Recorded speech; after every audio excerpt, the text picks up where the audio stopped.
Garima design and construction में आपका स्वागत है।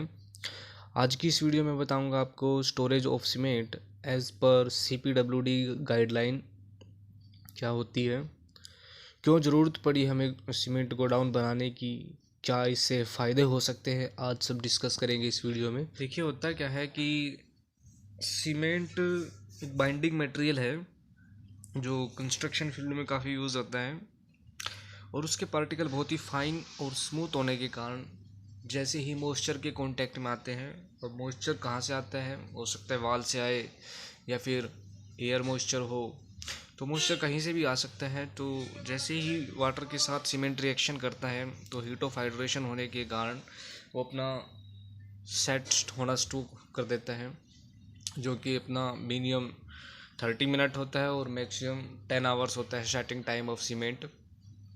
तो इन्हीं पर्पज़ के लिए कि सीमेंट कॉस्टली भी होता है कंस्ट्रक्शन में, और उसको लम्स यानी कि उसमें गड्ढे ना बने और उसको हम प्रॉपर यूज़ करें, तो उन्हीं सब चीज़ों से बचने के लिए एक सीमेंट गोडाउन बनाया जाता है। लेकिन उसकी कुछ गाइडलाइन होती है जिससे हम अपने सीमेंट को सेफ़ रख सकते हैं।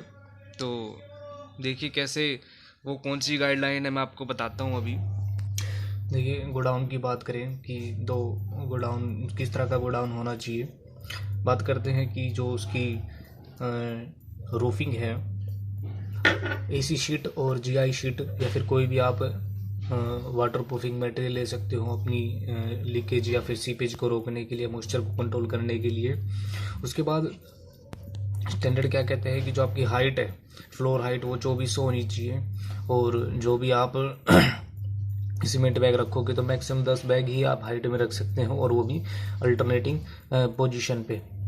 और उनकी हाइट क्या है, 1400 होनी चाहिए या फिर मैक्सिमम 10 बैग तक होनी चाहिए। दोनों वाल, जो भी अपनी वाल रहेगी, आउटर वाल या एक्सटीरियर वाल, लोड बियरिंग वाल रहेगी। तो बात आती है कि इनके बेस बहुत ज़रूरी है, क्योंकि बेस से ही मॉइस्चर आता है।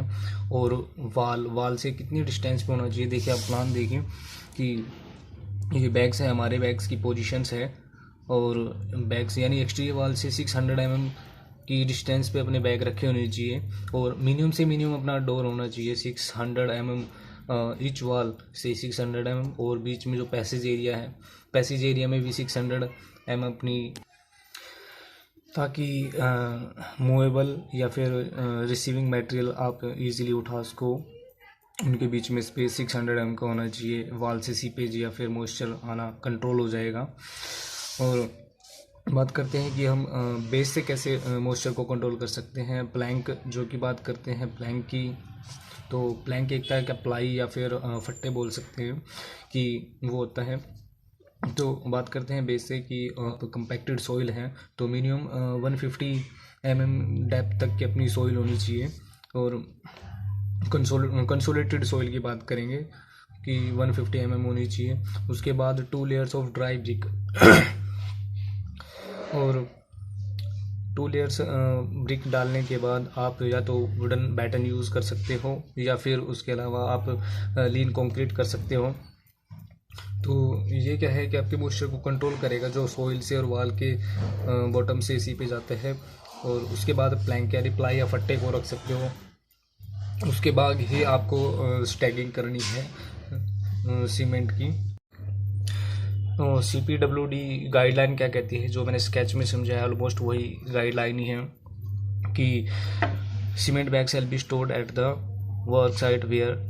बात करते हैं कि जहाँ पे भी सीमेंट स्टोर किया जाएगा वहाँ पे कोई डैम्पनेस ना हो, कोई मॉइस्चर ना हो, कोई लीकेज ना हो, और मैक्सिमम टू मैक्सिमम ओपनिंग ना हो, सिर्फ एक डोर या फिर एक विंडो हो वेंटिलेशन के लिए। Cement bag shall B Stag above 150 or 200 mm from the floor, जो क्या है कि with the wooden plank base. ठीक है, बात करते हैं कि द फ्लोर में भी कंप्राइज लीन कंक्रीट। जैसे हमने बात की थी कि भाई लीन कंक्रीट, या तो हम लीन कंक्रीट यानी PCC डाल सकते हैं, या फिर 2 लेयर्स ऑफ ब्रिक डाल सकते हैं कंसोलिडेटेड सॉइल के ऊपर। और बात करते हैं कि नेक्स्ट पॉइंट पे स्पेस ऑफ 600 मिनिमम, जो भी आउटर वाल है या फिर अराउंड दी वाल या बिटवीन दी वाल, तो उनके बीच में गैप कितना होना चाहिए, मिनिमम 600 mm का होना चाहिए। तो cement bag should be close together with polythene to reduce air circulation. Polythene क्या करती है कि जैसे बहुत सारे बैग्स हैं, तो पॉलीथीन क्या करती है, उनको कंट्रोल, मॉइस्चर को कंट्रोल करती है। आप पूरे बैग्स के जितने भी नंबर्स ऑफ बैग हैं उनको पॉलीथीन से भी कवर कर सकते हो, ठीक है। और नेक्स्ट पॉइंट की बात करते हैं कि lumps bag if any should be removed, या फिर कोई भी अगर आपका क्या है कि सीमेंट में गड्ढे बन जाते हैं तो कोशिश करें कि आप उन बैग को निकाल दीजिए, क्योंकि वो ना तो स्ट्रेंथ प्रोवाइड करेंगे, तो उनको अलग सीमेंट बैग से अलग ही रखना चाहिए। तो height of stack shall not be more than 10 bag. ये हमने जैसे बात की थी कि भाई हाइट हमारी 10 बैग से ज़्यादा नहीं होनी चाहिए, ठीक है। और क्योंकि क्या होता है कि जैसे ही 10 बैग से ज़्यादा हाइट हो जाती है तो लंपिंग के चांस सकते हैं, क्योंकि प्रेशर के कारण वो नीचे वाले जो भी अपनी सीमेंट बैग है वो नीचे वाले क्या है डिस्ट्रॉय, मतलब या फिर इधर उधर गिरने के चांस ज़्यादा होते हैं, हाइट बहुत ज़्यादा हो जाती है तो प्रेशर के कारण, इसलिए 10 बैग से ज़्यादा नहीं रखती, यही गाइडलाइन है CPWD की। तो width of the stack shall not be more than 4 bag, यानी 3 मीटर, या तो लॉन्गिट्यूडनल आप 4 बैग कंटिन्यू रख सकते हो, या फिर 3 मीटर तक आप एक स्टैगिंग कर सकते हो। और cement bag shall be stacked in manner to easily receive to work. देखिए यहाँ बात की गई है कि आप किस मैनर में रखेंगे ताकि आप अपने वर्क को ईजी बना सको, या फिर मैन्युफैक्चरिंग डेट ईजी पढ़ सकते हो। जैसे आपने प्लान में देखा कि आप इजीली मूव कर सकते हो, और बैग आप इस पोजीशन में रखे हैं कि आप पैसेज एरिया से आप इजीली बैग को रिसीव कर सकते हो अपने वर्क के लिए, और इनकी मैन्युफैक्चरिंग डेट को भी इजीली पढ़ सकते हो कि कौन सा बैग आपका एक्सपायरिंग डेट के आसपास है। नेक्स्ट पॉइंट की बात करते हैं कि for extra safety during monsoon. क्या होता है कि बारिश के सीज़न में हमें कुछ ज़्यादा ही ध्यान रखना होता है, क्योंकि उस टाइम क्या है मॉइस्चर बहुत ज़्यादा होता है और बारिश का पानी भी बहुत ज़्यादा गिरता है, तो उस टाइम हमें कुछ ज़्यादा ही ध्यान रखना चाहिए। और जो भी अपना कम वाटर प्रूफिंग मटेरियल है या मेम्ब्रेन्स है, कोई भी या पॉलीथीन है, उसे प्रॉपरली क्लोज कर दें, या फिर जो शेड है शेड के टॉप पे हम उसको कंप्लीट कर सकते हैं। सीमेंट अगर गनी बैग, पेपर और पॉलीथीन में है तो उनको अलग से स्टोर किया जाता है। बात करते हैं अगले केसेस की। अगर सीमेंट ड्रम में रिसीव करते हैं तो उनको प्लेन ग्राउंड पे रखें और मिक्सिंग प्लांट के आसपास रखें, और उनकी लीड प्रॉपरली टाइट होनी चाहिए।